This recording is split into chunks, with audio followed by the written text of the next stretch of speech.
I'm Veronica Dudo in Washington, D.C. Tonight on EWTN News Nightly, Strait shooter tensions reach new heights in the Strait of Hormuz after Iran fires on and seizes 2 ships. What this means for the ongoing peace effort. Budget battle, a new effort by Republicans, could pave the way to funding ICE for 3.5 years, even without any Democratic votes. How they hope to do it. Plus, colorful welcome. We cover Pope Leo's final full day in Africa and speak to the EWTN photographer on the papal plane. These stories and more tonight. From EWTN, the Global Catholic Network, this is EWTN News Nightly. Thank you for being with us on the feast day of St. Abdicius. Our top story tonight. It's the last full day of Pope Leo XIV's apostolic visit to Africa, and the people of Equatorial Guinea showed up to celebrate their Holy Father in a big way. EWTN Vatican journalist Magdalena Walensky-Reedy has more. On the second day of his visit to Equatorial Guinea, Pope Leo departed in the morning from the capital, Malabo, heading to Mongomo. There he was welcomed by local authorities and colorful crowds of faithful. A sea of people filled the basilica, the square, and the surrounding areas for the moment they had been waiting for, the Holy Mass celebrated by Pope Leo. Before that event, Pope Leo delighted the faithful as he greeted children and released balloons in the shape of a rosary into the sky. He then blessed the foundation stone for the future cathedral of Ciudad de la Paz. It was designated the new capital of Equatorial Guinea in January. The Basilica of the Immaculate Conception is the largest religious building in Central Africa and the second largest basilica in all of Africa. It was inspired by the St. Peter's Basilica in the Vatican and consecrated in 2011. In the Pope's homily, he said the Mass was a blessed opportunity to give thanks to the Lord for 170 years of evangelization in Equatorial Guinea. Brothers and sisters, even when faced with personal, family, and social situations that are not always favorable, we can trust that the Lord is at work, making the good seed of His kingdom grow in ways unknown to us, including when everything around us seems barren and even in moments of darkness. Incluso en los momentos de oscuridad. Also attending the Mass was the President of Equatorial Guinea, the world's longest-serving head of state, who has been in power for 47 consecutive years. He even met with Pope St. John Paul II on 2 occasions. In the afternoon, Pope Leo traveled to the coast city of Bata to visit the prison, drawing attention to the human rights violations that activists have denounced for years. After being greeted by the Minister of Justice and the prison director, the Pope met with inmates, prison personnel, and representatives of prison pastoral care in the inner courtyard. The touching moment was a sign of continuity with Pope Francis, who made prison visits a priority of his pontificate. Although prison may seem like a lonely and desolate place, as has been said, it can also become a space for reflection, reconciliation, and personal growth. Life is not defined solely by one's mistakes, which are often the result of difficult and complex circumstances. There is always the possibility to start over, learn, and become a new person. Pope Leo then prayed at the site of an explosion at a military barracks in 2021 before ending his day meeting with young people and families at Bata Stadium. In Rome, Magdalena Walensky-Reedy, EWTN News Nightly. We're excited to welcome to the show today Patrick Leonard, a photographer for EWTN who has been on the papal plane with the Pope during the entire trip. Patrick, thank you so much for coming on. Now, what has it been like following the Pope so closely for nearly 2 weeks now? Hi, Veronica. It's good to see you, and I'm glad we can hear each other because the connection is very bad in this country. And I hope you can hear me now over the applause in the background because they're getting ready to welcome Pope Leo here in Bata Stadium very soon. But it's been an amazing experience following Pope Leo. And it's been so intense. I mean, the schedule has started at 4:30 every morning, and we've been going till 8 p.m. at night most nights with maybe what has it been, 18 flights in 11 days now. So it's been intense, but it's been a lot of fun and a rare opportunity to get this close to the Pope every day. And we appreciate your setup, this behind-the-scenes look. From your time so far, what's your main takeaway from the response of the crowds in all the different countries that you visited? I think it's joy all around, and I can't get over myself how many thousands of people have lined the streets, and some of them have spent so long out there just to catch a few seconds of Pope Leo driving by in the Pope-mobile. So it's incredible. The thing that stood out to me was a town of Bamenda that actually had a ceasefire for the time of the Pope being here. So much has been happening in the world. How have other members of the press pool, your colleagues on the papal plane, received and possibly even have been moved by the words of the Holy Father? Yeah, I think following the Holy Father every day for 11 days, they've got to know him more and see what he's about and what his message is. And finally, having experienced this special trip, what's one memory that will stay with you for years to come? Well, I think the highlight for me has to be meeting Pope Leo on the plane and getting to just have that short interaction. I told him I was here from Ireland for EWTN, and he acknowledged the Ireland connection and having spent some time there himself. And I also got to tell him about the documentary we shot in Algeria recently, right after his election. So we had that connection there too with the covering the Augustinians there. What an incredible moment. Patrick, Leonard, thank you so much. Thank you for having me.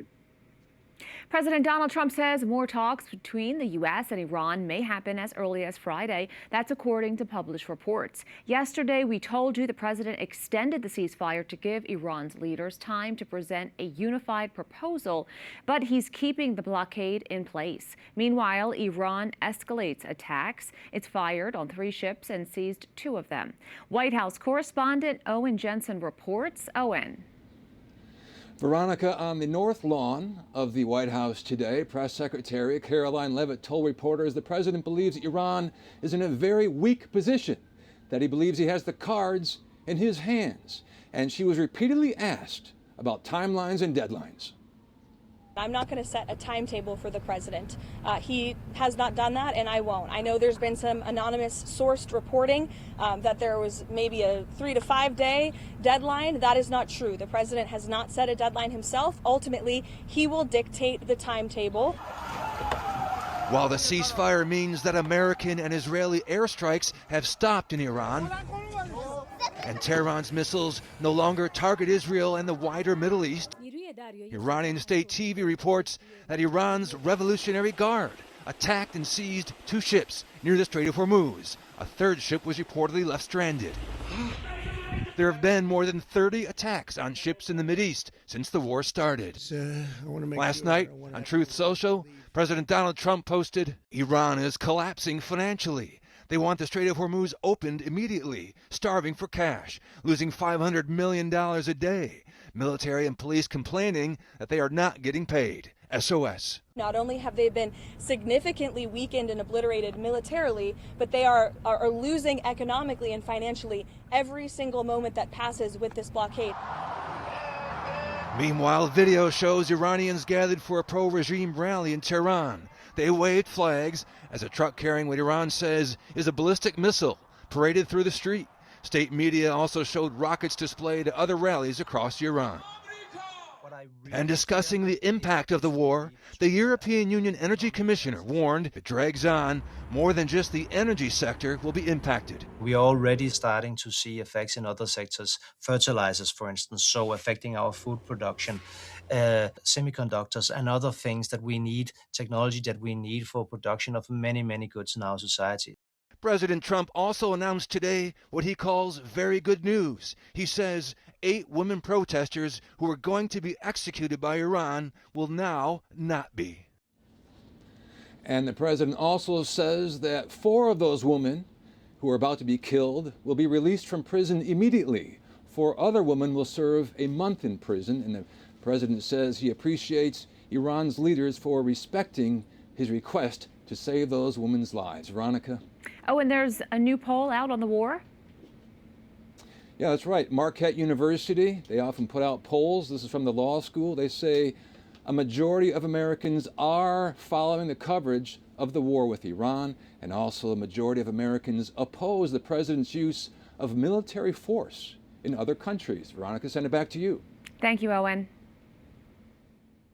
Here to help us understand the latest on what's happening in the Strait of Hormuz is retired Rear Admiral Mark Montgomery, who serves as Senior Director at the Foundation for Defense of Democracies. Rear Admiral, thank you so much for joining us. President Trump extended the ceasefire just hours before it was set to expire. What message does this send to Iran and the rest of the world? Look, I think the president did the right thing here. It's clear that there's two big negotiating points. One's on the nuclear fuel and weapons, and the second is on the Straits of Hormuz and the subsequent U.S. naval blockade. If we had to restart combat operations, in other words, if we weren't to extend the ceasefire and we restarted them, it would be very hard on that. We would not get the Straits of Hormuz back open. So, I mean, you could still, the nuclear issue can wait, but the Straits of Hormuz is one that, for both sides, needs to resolve itself. So by doing the extension, he gives an opportunity for Vice President Vance and whoever shows up from the Iranian side to try to work their way through the Straits of Hormuz, effectively a blockade by the Iranians on the Straits of Hormuz, followed by a blockade by the United States on Iranian ships trying to get in or out of the straits themselves. So we have an opportunity now to resolve that. Now, the U.S. recently seized an Iranian cargo ship, and according to some reports, Iran's IRGC Navy fired on 3 ships and captured 2 of them. Has it been established exactly who is in control of the Strait of Hormuz right now? Well, I'd say effectively no one's in control, but both the United States and Iran are making it so neither side can benefit from trade through the straits. And that, in the case of Iran, the United States is preventing Iran from getting resupplied with weapons from China, because that's the vessel that we fired on and took, I think we'll find over time, was delivering the kind of parts and weapons fuel necessary for rebuilding Iran's ballistic missile program. So, in fact, no one's in charge of it. I mean, by geographic proximity, Iran is always going to have a role. By naval strength, the United States can always have a role. So the two of us have to work out how to reestablish the principles of maritime law, which is to say the right of transit passage through international waterways for all vessels through the Strait of Hormuz. The Islamic Republic of Iran has a severely fractured government right now, and we continue to see talks on or off or again, the schedule, not really sure if it's going to happen in the coming days. What do you think Iran is trying to achieve here? Well, I think you're exactly right. What we're seeing here is that there's a security leadership team run by the IRGC, Major General Vahidi and others, that basically is, maintaining the kind of 47-year stance of belligerence towards the United States by the Islamic Republic of Iran, right? And then you have political leadership who's looking at the economic condition in the country, the fact that the U.S. destroyed much of their industrial base, and that probably now 80 to 90% of their exports are fossil fuels through the Straits of Hormuz that the United States is effectively blocking. And they recognize that as a political entity, an economic entity, Iran is in severe distress. Rear Admiral Mark Montgomery, thank you. Thank you very much for having me. We have a lot more still to come on EWTN News Nightly. High stakes. Republicans roll out a fast-track DHS funding strategy. Will it pass or backfire? And Virginia voters approve a major redistricting plan that could boost Democrat seats in Congress. We'll discuss.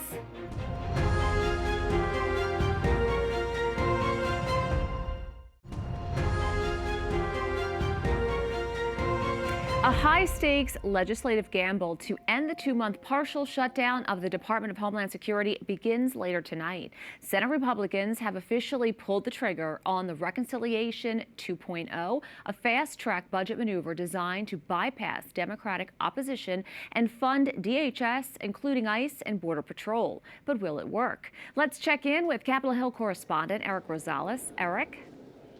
Well, good evening, Veronica. Republicans are hoping that this plan will pass, but that's not a sure thing. Senate Majority Leader John Thune unveiled the skinny reconciliation package. It does earmark roughly $70 billion specifically for ICE and Border Patrol operations throughout 2029, through the rest of President Trump's term. Now, by using the reconciliation process, the GOP only needs 51 votes to pass, effectively stripping Democrats from being able to block it. The majority leader says that Democrats forced them to do this.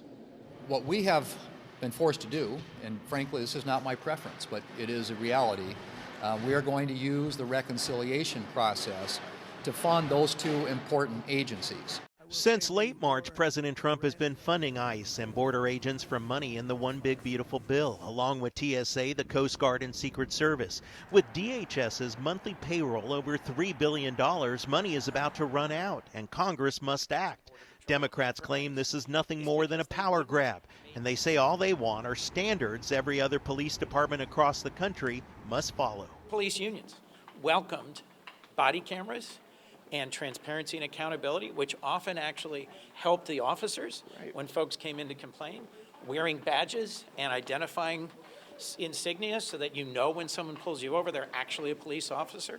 Appropriations Committee Chair Susan Collins tells me she's not a fan of funding agencies for several years, but claims Democrats left them with no other choice. I don't like multi-year funding of agencies because it decreases the ability for us to conduct oversight.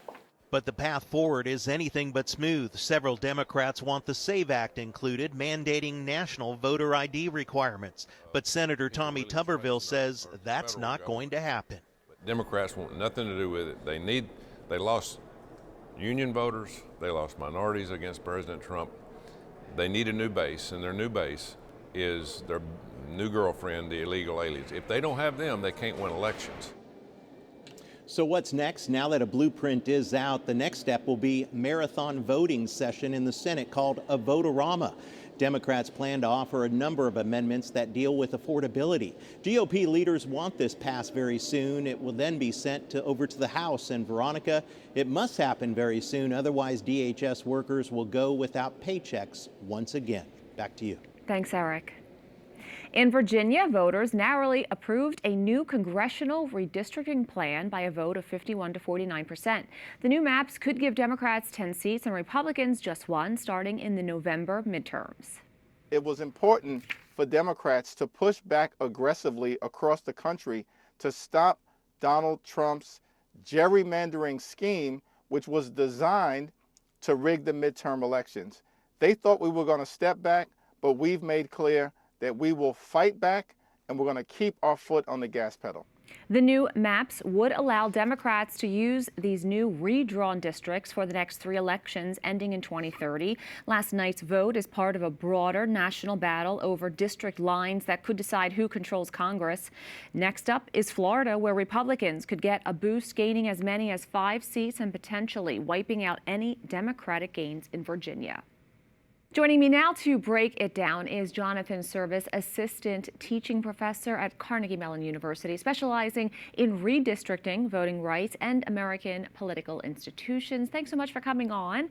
This is a complicated story that is playing out not just in Virginia, but across the country, including in California and Texas. What started all of this? Well, it is very complex, and it's sort of a hard thing to think about in some ways. We are dealing with redistricting that is something that is based in our Constitution. We have to have districts that elect politicians that are of equal population. And so this is a sort of regular constitutional exercise we do. What's unique and different about the current moment we're sitting in is that, generally speaking, this happens after the census, which happens at the beginning of the decade. Here we are in 2026, seeing states all over the country change their voting maps without having any necessary reason to do it other than to potentially create partisan advantage. The Democratic Party's redistricting efforts are notably being bolstered with public balloting. Why does this matter? Yeah, so the difference between what Republicans have done in places like Texas and Missouri and what Democrats have done in places like California in Virginia is that the legislature themselves had redrawn the maps in those Republican states, and they did it without approval of the voters explicitly. In the Democratic states, these redistricting efforts are done through ballot initiative, meaning that voters themselves are voting on the maps. This is unique in American history. I know of no other situation in which voting maps were directly voted on by the public. So is this good or bad for democracy? It's clearly bad for democracy. There should be no delusion that anybody has benefited from what has happened here. There's been almost no partisan gain for either party. Members of racial minority groups are far worse off in places like Texas than they were under the previous maps. And as I said earlier, it's going to be harder for voters to find representation when they are, let's say, rural voters from Virginia who are now going to be represented by urban Democrats hundreds of miles away, or the opposite, urban voters in Texas who are now going to be represented by rural Republicans in hundreds of miles away. This is bad for democracy. Jonathan Service, thank you so much. Thank you. Up next on EWTN News Nightly, it just went to the moon and back, but NASA isn't slowing down, what it's about to launch, and what it means for space exploration. Plus, the special way Pope Francis was remembered in Rome.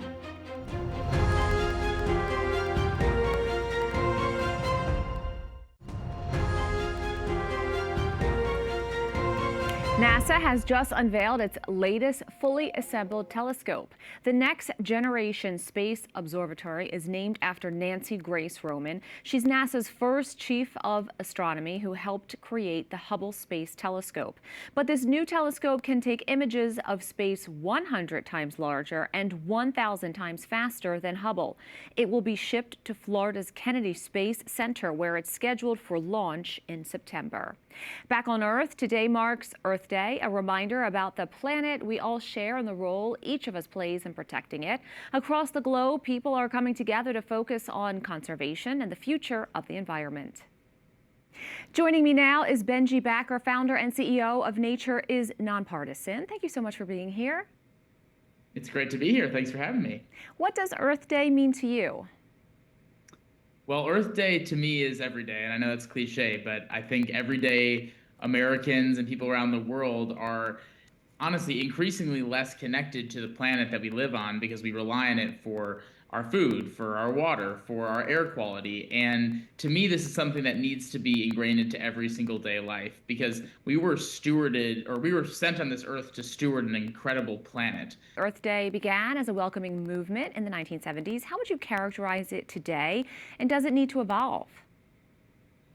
Yeah, I think we're missing a lot of opportunities when it comes to conservation and environmental action because it's become a polarized issue. Unfortunately, the environment has become a culture war issue just like everything else.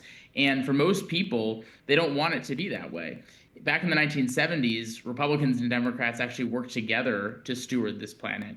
And we saw the Clean Air Act, the Clean Water Act, those things passed 95-5 in the Senate. You had a Democrat create Earth Day, and later that year, Republican Richard Nixon created the EPA. What can people do to better protect nature, and what are some simple actions that they can take that will make a difference? I really think it's on leaders to take action because the 85% of Americans want them to take action on environmental protection. And we can't get the results that we need without, massive change. And I'm not talking about, Green New Deal type policies. I'm talking about state, local, and federal policies that, work for the vast majority of American people. Benji Backer, thank you. Thank you so much. In Rome, a special mass was celebrated last night on the first anniversary of the death of Pope Francis. It took place at the Basilica of St. Mary Major, where the Holy Father is buried. Pope Leo even sent a message that was read by Cardinal Giovanni Battista Re. His teaching was lived as a missionary disciple, as he liked to say. He remained a disciple of the Lord, faithful to his baptism and to his consecration in the episcopal ministry to the very end. He was also a missionary, proclaiming the gospel of mercy to everyone, everyone, everyone, as he often said. Pope Leo also emphasized how Francis had taken up the legacy of the Second Vatican Council, spurring the Church on its mission to be the guardian of the world's hope. We thank you for watching tonight. Remember, you can follow us on social media, Facebook, X, YouTube, and Instagram at EWTN News Nightly. I'm Veronica Dudo. Good night and God bless.